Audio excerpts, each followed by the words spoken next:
로마서 1장 1절부터 7절입니다.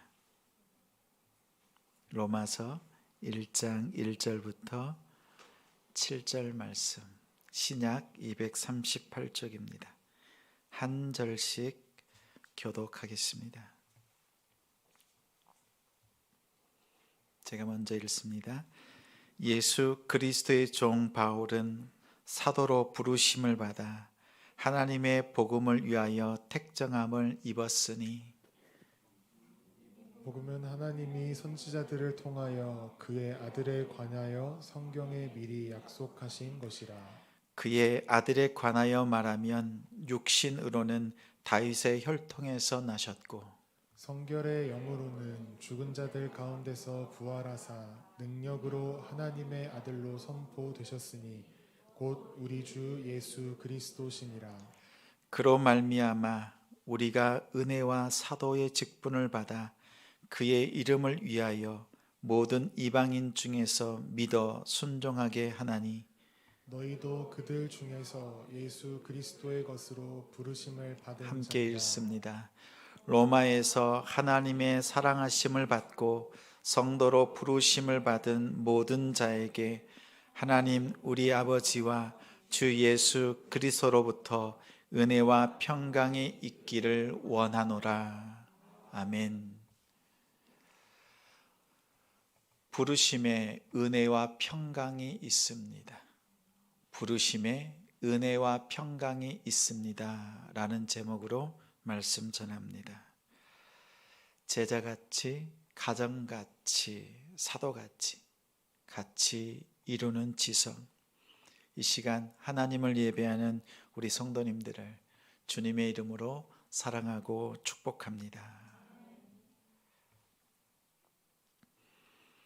2022년 우리 교회에 주신 약속의 말씀, 표입니다. 모든 것이 하나님의 은혜로다. 이에 대한 실천사항 3가지 기억하시지요? 첫째는 나를 부르신 은혜 나누기, 많은 수고에 겸손 더하기, 오직 주님께 영광 곱하기.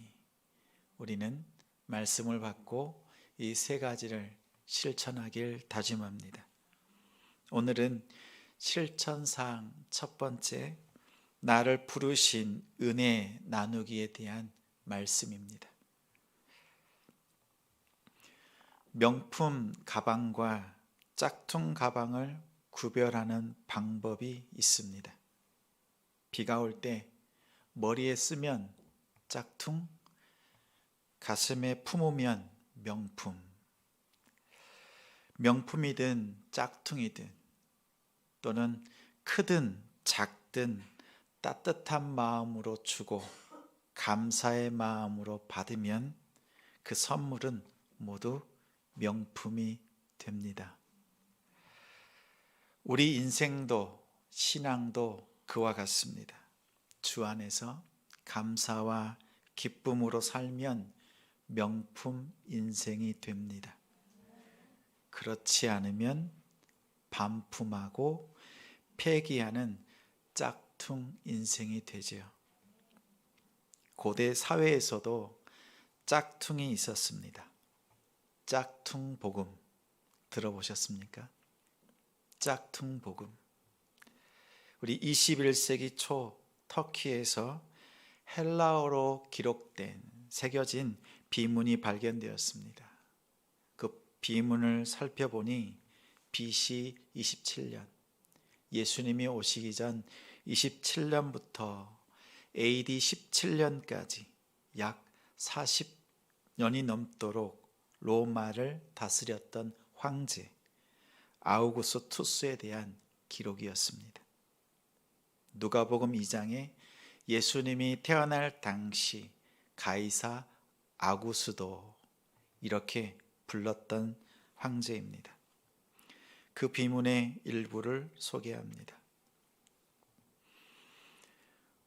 우리의 삶의 전부를 주장하며 우리에게 열정과 관심을 보이는 신의 섭리는 아우구스투스를 통해 가장 완벽한 인간의 삶의 완성을 보여주었다. 신은 그를 인간에게 유익을 주는 덕으로 충만케 했으며 그는 우리와 우리의 자손들을 위한 구원자로 보내심을 받은 사람이다. 그를 통해 전쟁이 그쳤으며 온 세상의 질서가 생겨났다. 그 신 아우구스투스의 탄생일은 온 세상을 위한 복음의 시작이었다. 이 비문은 주전 9년에 기록한 것입니다. 예수님이 태어나기 4, 5년 전에 기록되었습니다. 복음의 시작. 복음은 유앙겔리온입니다. 복된 소식. 또한 복음은 당시 황제에 관련된 일에 사용되었던 단어입니다. 로마의 평화, 팍스 로마나는 군대를 동원해서 힘으로 눌렀습니다. 로마 제국을 대항하는 나라와 민족, 바다의 해적들을, 강도와 도적대를 싹 쓸어버렸습니다. 그 결과 사람들은 안전하고 편안하게 여행했습니다. 자연스럽게 교역이 발전했습니다. 이 시기에 길을 닦았습니다. 모든 길은 로마로 통한다라는 말이 이때 나왔습니다. 이 땅의 평화는 로마의 황제가 주는 것으로 선전했습니다. 세상 사람들 뇌리에 각인되었습니다. 평화는 로마 황제가 주는 것. 이것이 복음이구나. 이런 생각이 각인되는 그때에 그로부터 4, 5년 후에 진짜 복음이 선포됩니다. 누가복음 1장 1절에 하나님의 아들 예수 그리스도의 복음의 시작이라. 아우구스투스의 탄생이 복음의 시작이라고 했는데 그것이 틀렸다는 말입니다. 예수 그리스도의 복음이 시작이라고 주장합니다. 누가복음 2장에는 우리가 잘 아는 천사가 아기 예수의 탄생을 알린 그 말씀이 나옵니다. 온 백성에게 미칠 큰 기쁜 좋은 소식을 너희에게 전하노라. 오늘 다윗의 동네에 너희를 위하여 구주가 나셨으니 그리스도 주시니라. 하늘에는 영광, 땅에는 평화. 하늘에는 영광, 땅에는 평화. 세상을 구원할 구세주, 줄여서 구주입니다. 구주가 나셨다. 그 예수가 우리에게 참 평화를 주신다. 아우구스투스의 평화는 가짜, 예수가 주는 이 평화가 진짜라고 말합니다. 오늘 우리 성도님들이 누리는 평화는 어떤 평화입니까? 세상 속에서 주는, 세상이 주는 평화입니까? 아니면 말씀과 믿음 가운데서 하나님이 주시는 평화입니까? 어떤 평화를 즐겨 하십니까? 어떤 때는 말씀 가운데서 평화를 누리고 어떤 때는 세상 가운데서 평화를 누리는 얄팍한 우리의 모습들을 자주 발견합니다.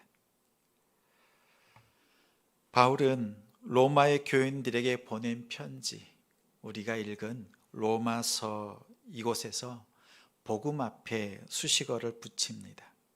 1장 1절에 하나님의 복음, 하나님의 아들의 복음, 또한 그리스도의 복음, 황제의 가짜 복음과 예수의 진짜 복음을 구별했습니다.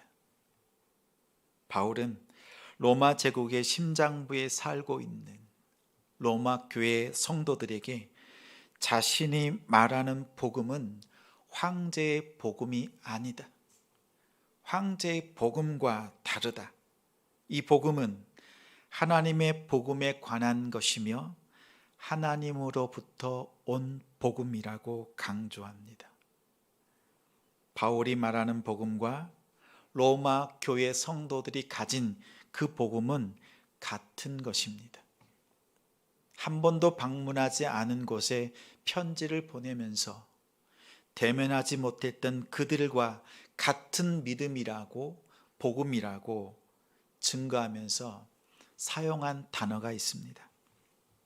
부르심. 오늘 본문에 3번이나 부르심이라고 단어를 사용하면서 설명합니다. 그 부르심의 첫 번째는 예수 그리스도의 것으로 부르셨습니다.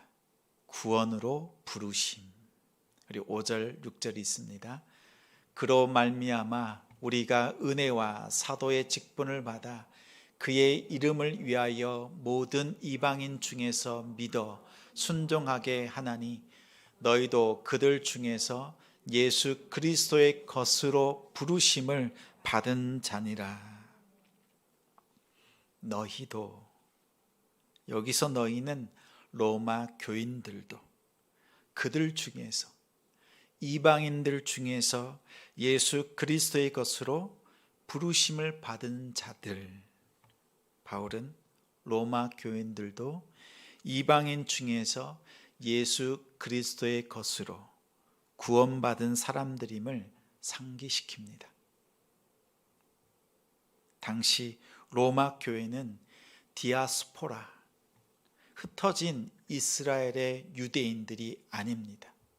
당시에 로마에는 유대인들의 추방령이 내렸습니다. 그러자 교회에 남을 수밖에 없었던 성도는 헬라 사람들로 주축이 된 이방인들의 교회였습니다. 유대인이었던 바울은 자신이 개척하지 않은 이방인 교회에 자신이 전하는 복음과 로마 교회의 복음이 같다는 것을 설명할 필요가 있었습니다. 그래서 가장 먼저 인사하면서 복음이 무엇인지 2절부터 4절에 나눕니다. 우리 함께 있습니다. 이 복음은 하나님이 선지자들을 통하여 그의 아들에 관하여 성경에 미리 약속하신 것이라. 그의 아들에 관하여 말하면 육신으로는 다윗의 혈통에서 나셨고 성결의 영으로는 죽은 자들 가운데서 부활하사 능력으로 하나님의 아들로 선포되셨으니 곧 우리 주 예수 그리스도시니라. 우리 한 번 더 읽습니다. 읽을 때 맨 위의 줄과 맨 아랫줄만 읽습니다. 시작. 이 복음은 곧 우리 주 예수 그리스도시니라. 아멘. 복음이 무엇이라고요? 예수 그리스도. 선지자를 통해서 성경에 미리 약속하신 분, 구약에 예언되신 분입니다. 다윗의 혈통으로 나셨다. 왕으로 오신 분. 이제 죽은 자들 가운데서 부활하사 능력으로 하나님의 아들로 선포되신 분.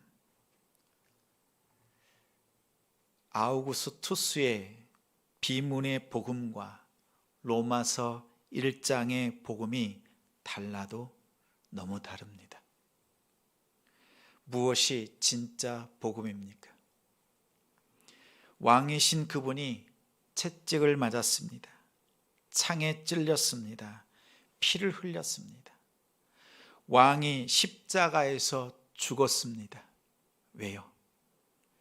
자기 백성을 그들의 죄에서 구원하기 위해서 십자가에서 죽었습니다.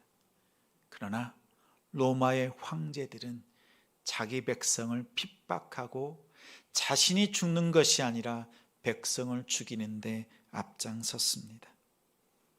예수님께서 왕으로서 왜 십자가에 죽으셔야 했습니까? 단 두 글자로 말할 수 있습니다.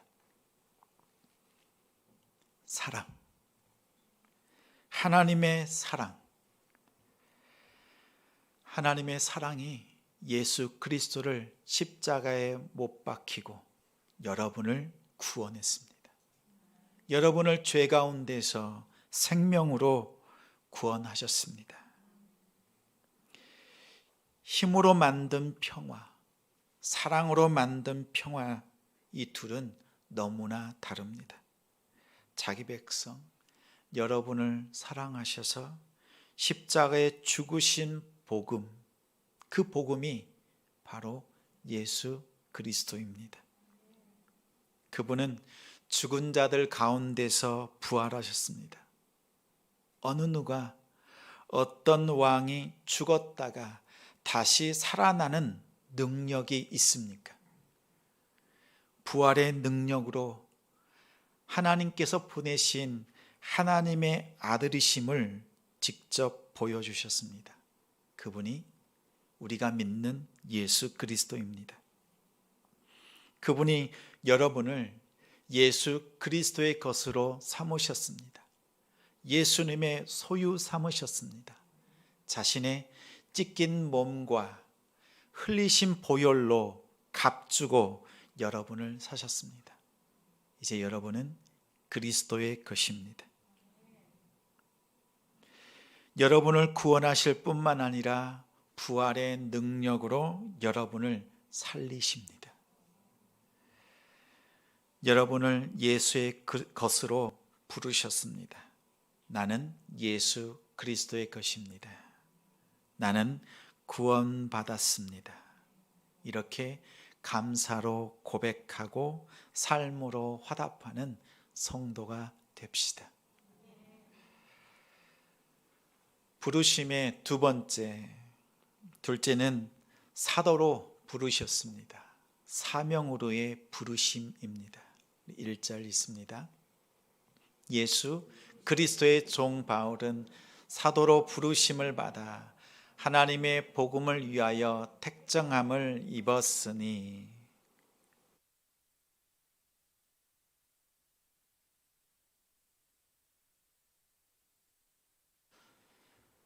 운전할 때 차가 왼쪽으로 쏠리면 자연스럽게 몸은 오른쪽으로 한껏 기울입니다.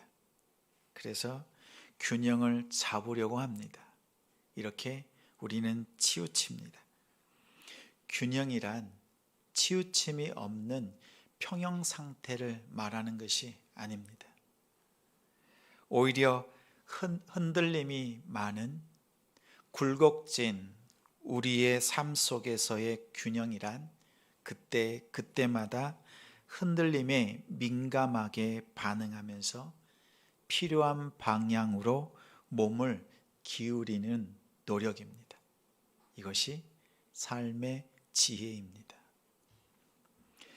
대한민국 남자들의 인생에서 한쪽으로 치우치는 때가 있습니다.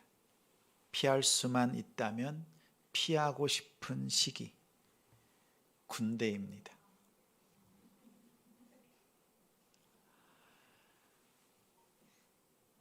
초등학교 5학년이 되는 은성이가 와 라고 탄성을 지었습니다.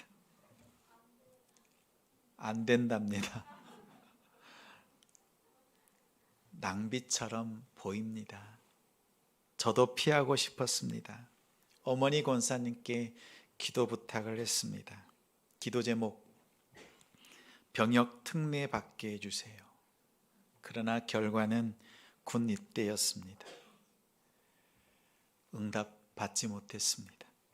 훈련소로 떠나던 날 아침 어머니께서 저에게 질문합니다. 외제야, 내가 6개월 전에 기도 부탁했지. 엄마가 어떻게 기도했는지 물어봐 주렴.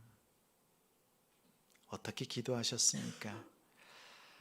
하나님, 병역 특례가 되어서 동생들 학업 또 가정에 도움이 되도록 해주세요.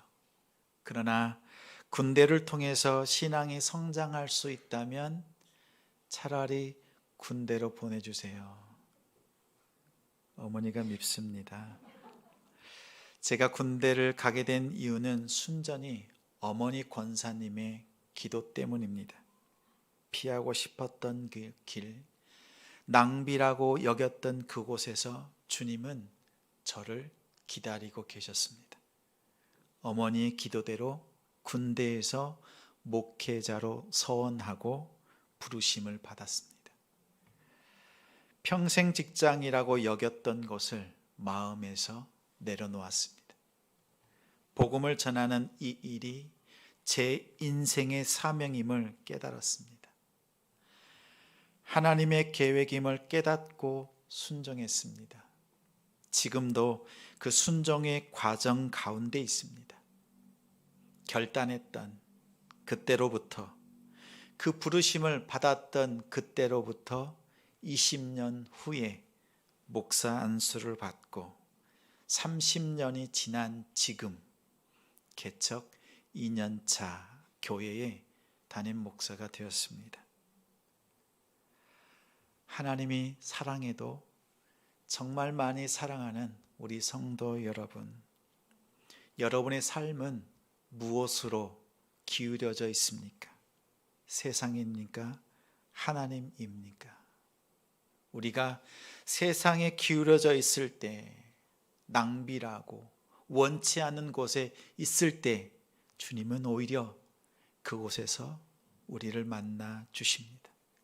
인생의 가장 힘든 그때, 가장 깊은 골짜기에 있을 때 주님께서 만나 주셨습니다. 바울 역시 그러한 흑역사가 있습니다. 그는 예수를 믿는 사람들을 핍박했습니다. 가두었습니다. 심지어 죽이는 데까지 앞장섰습니다. 이것이 하나님을 위한 일이라고 생각했습니다. 열심이 아니라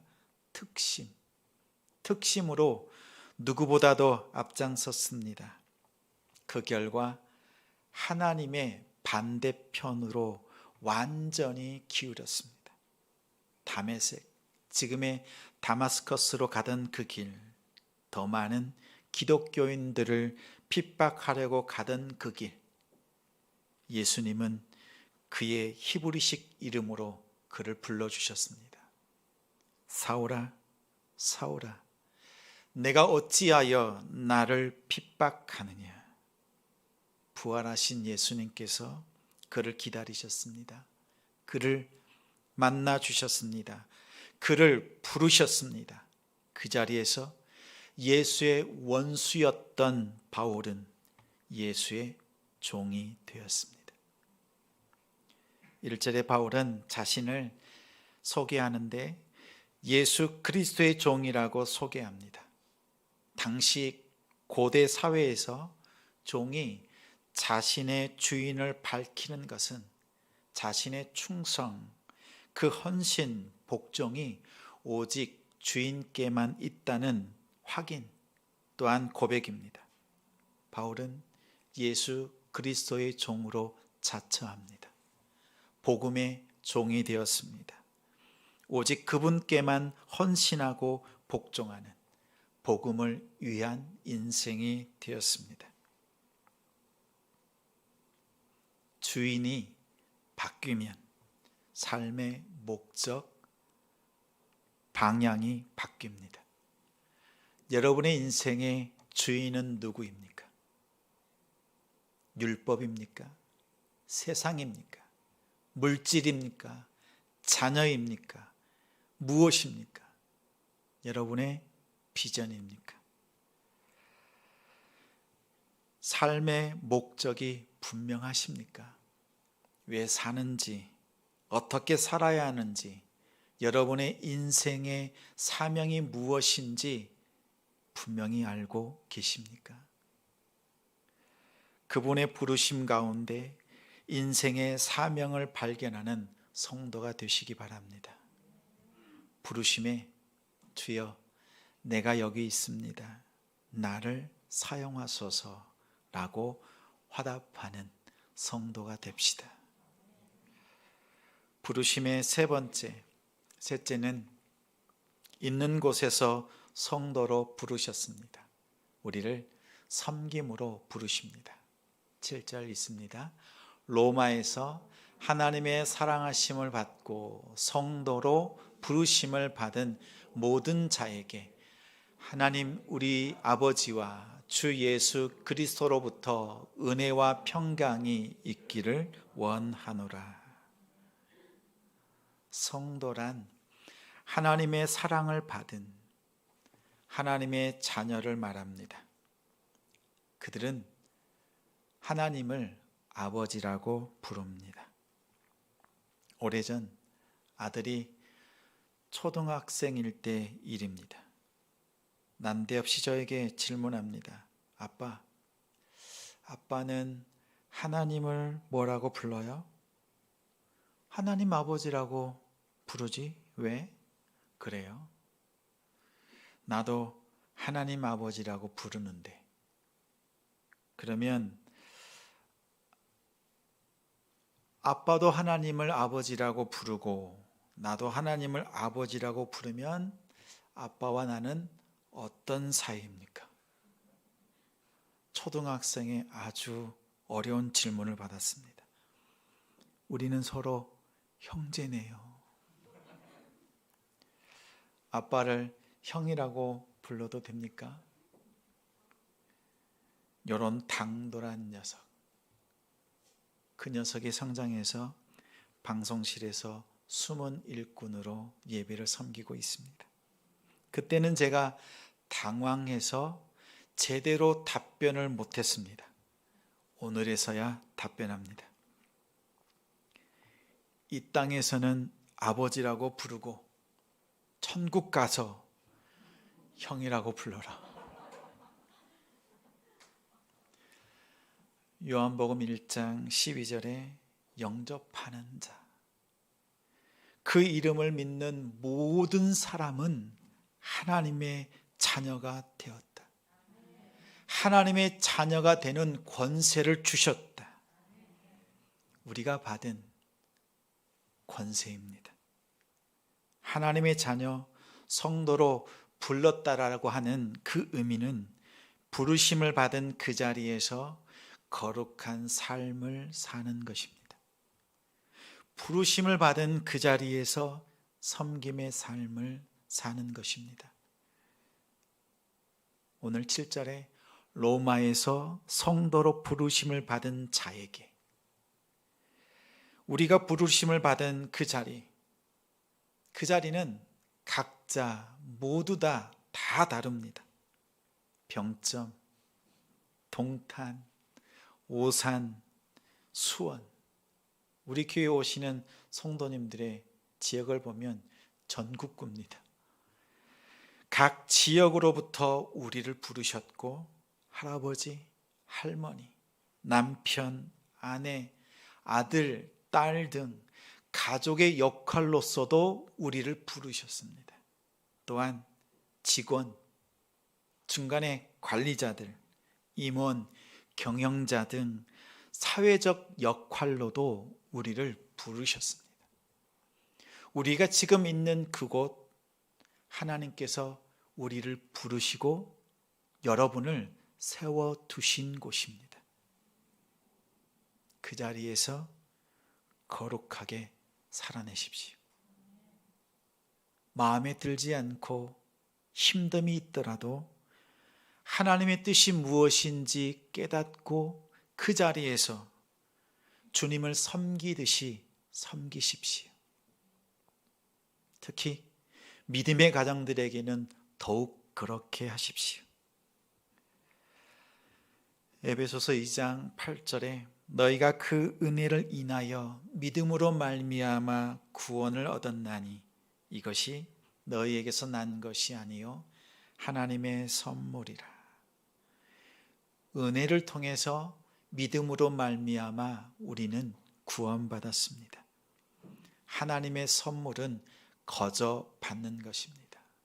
주실 때 덥석 받으십시오. 부르실 때 고개를 돌이켜서 인생을 돌이켜서 주님을 바라보며 그 부르심 앞으로 나아가십시오. 그러면 주님의 것이 다 우리의 것이 됩니다. 세상에 짝퉁 복음을 품으면 여러분의 인생도 짝퉁이 됩니다. 예수의 진짜 복음을 품으면 여러분의 인생도 진품, 명품이 됩니다. 우리 주님의 부르심에 이러한 은혜와 평강이 있습니다. 나를 부르신 은혜를 나누는 삶으로 실천하는 성도가 되시기 바랍니다. 우리 말씀을 맺으면서 우리 함께